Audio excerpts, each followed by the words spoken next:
Welcome to Awakening Heaven on Earth. Before we begin, take a moment to arrive.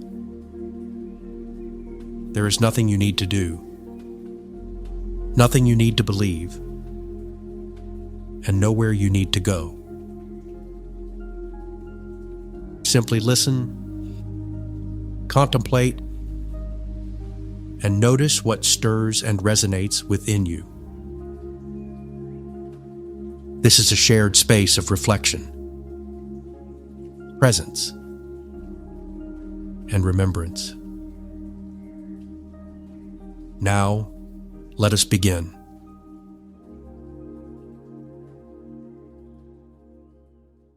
Before we begin, allow yourself to arrive. There is no place you need to go. There is no one specific you need to become. Let this space be a gentle turning inward.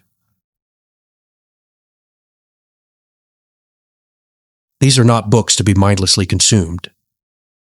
They are companions for remembrance, invitations into the deeper knowing of who you truly are. We move gently now. Across cultures, centuries, and disciplines, a single thread appears again and again. You are not a fragment of life. You are an expression of its divine source. Let us walk these pathways slowly. We begin with a bridge between spirituality and science. In the book, The Seat of the Soul, by Gary Zukov. This work invites the reader to see themselves not as a body that has a soul, but as a soul that inhabits a body. Zukov weaves insights from quantum physics with spiritual psychology, revealing a universe that is not mechanical, but meaningful. Choice becomes sacred. Intention becomes creative. The self becomes the meeting place between consciousness and form. In this view, growth is not accumulation. It is alignment. The personality learning to listen to the deeper voice of the soul. Let this question rest within you. Who is choosing when you choose? We move now into the fire of direct awakening. In the book, I Am That, by Sri Nisargadatta Maharaj. This is not a book of philosophy. It is a confrontation, a relentless invitation to step beyond identity, memory, and story. Again and again, Maharaj points the seeker back to a single question. What is it that knows you are here? Not what you believe, not what you have been told, but what remains when everything else falls away. Here, unity is not an idea. It is a realization. The moment the wave recognizes itself as the ocean. Sit with this gently. If you're aware of your thoughts, who is the one who is aware? We continue now into the quiet mysticism of the Middle Ages. In the book, The Mirror of Simple Souls, by Marguerite Porete. This work speaks in the language of surrender, of the soul releasing even its desire for God, only to discover that God has never been absent. Here, unity is not achieved through effort, but through emptying. The self dissolves into love, and love reveals itself as the self. This is a dangerous book for the ego, but a gentle one for the soul. Let this thought rest within you. What would remain if you stopped trying to become holy? We step now into modern spiritual psychology. In the book, A Return to Love, by Marianne Williamson. This book does not speak of awakening as transcendence. It speaks of awakening as healing. The remembrance of the self through forgiveness, compassion, and the release of fear. Here, unity is not cosmic only. It is relational. The divine is discovered in how you see yourself and how you see others. Love becomes the mirror. And in that mirror, the sacred self appears. Ask gently now, who would I be if I were no longer afraid to be loved? We move into the New Thought tradition. Emmett Fox's book, Power Through Constructive Thinking. This work explores the idea that thought is not passive. It is formative. The inner world shapes the outer one. To remember the divine self is to learn to think in harmony with the divine nature. Truth becomes practice. Awareness becomes embodiment. Here, unity is lived, not merely known. Let this settle. What would change if every thought you held was a prayer? We now enter the mystical and practical world of Edgar Cayce. In the book, Edgar Cayce on Soul Searching by Kevin Todeschi. This book brings unity into daily life. The soul is not a distant mystery. It is an active presence, shaping health, relationships, and purpose. The self is revealed through service, reflection, and alignment with divine law.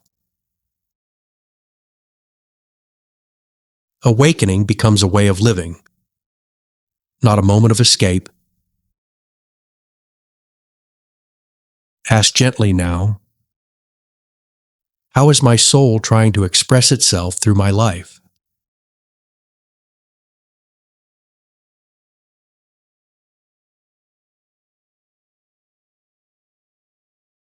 We move now into the human story behind these teachings. Because wisdom does not live in books alone. It lives in moments when life breaks open. Imagine a person standing at the edge of change. A significant loss. A major diagnosis. A quiet moment when the old identity no longer fits. This is often where the journey inward begins.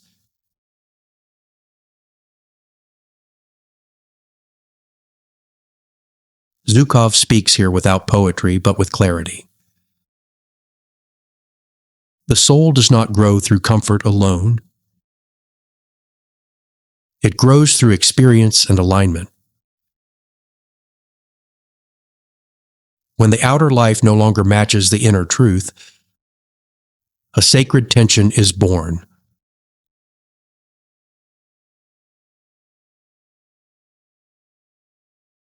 Let this rest within you now.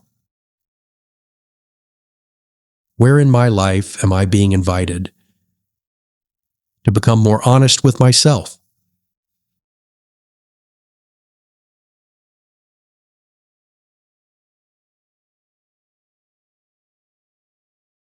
Maharaj would say something even simpler. Do not fix the story. Find the one who believes the story.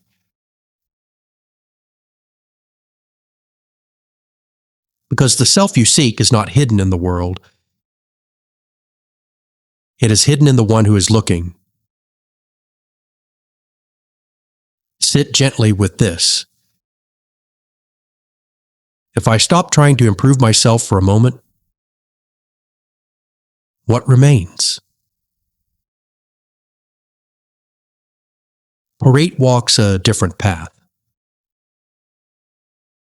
She speaks of the soul falling in love with God so deeply that even the desire to be holy dissolves.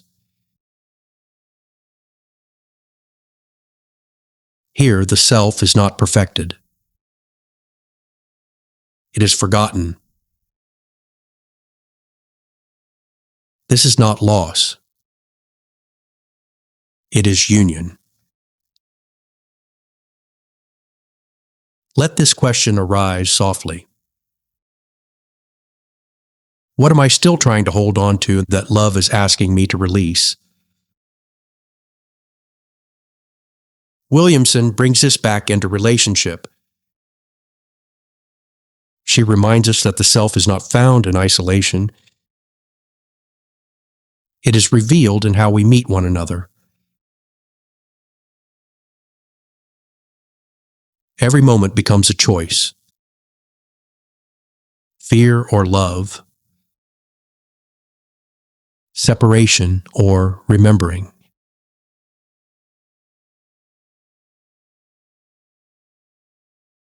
Here, unity is not mystical. It is practical. Let this land. Who in my life is inviting me to see myself differently? Now we cross into the language of the mind. Modern psychology tells us the self is not a single voice. It is a chorus. Memory. Emotion. Desire. Fear.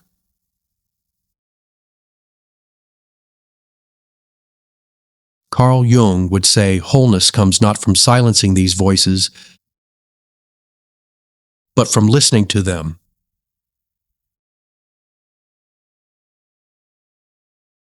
The divine within is not found by becoming pure light. It is found by bringing the shadows into the circle of awareness. Ask quietly now, what part of me is still waiting to be welcomed home? Science offers its own whisper. The body is not a closed system. It is a field of communication. Heart and brain speak. Cells respond to environment. The observer shapes the observed.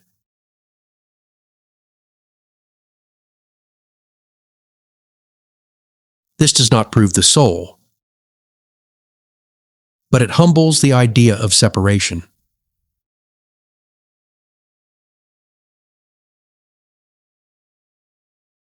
Let this settle. What if I am not inside the universe, but participating in it? Across centuries and disciplines, a single truth keeps returning. The self you seek is not ahead of you. It is beneath the surface of every moment.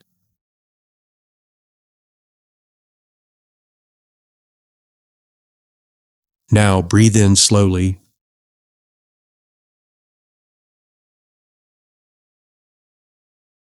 and let it go.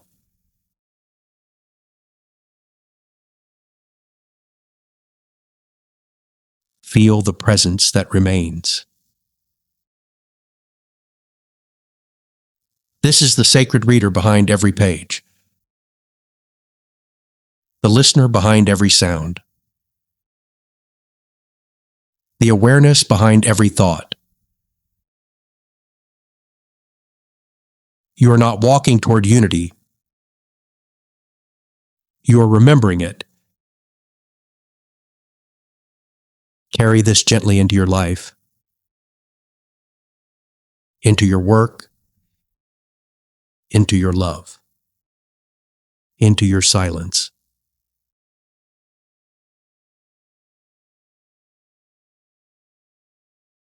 Until we meet again, may the divine self rise softly in your awareness, and may you recognize in every face you meet a reflection of the one who lives in you. As we come to a close, there is nothing you need to carry, nothing you need to remember, and nothing you need to make of what you've heard. Allow what has resonated to remain, and let the rest pass gently away. You are welcome to return whenever you feel drawn. Until then, may you walk in love, joy, peace, presence, and rest in unity. Thank you for listening.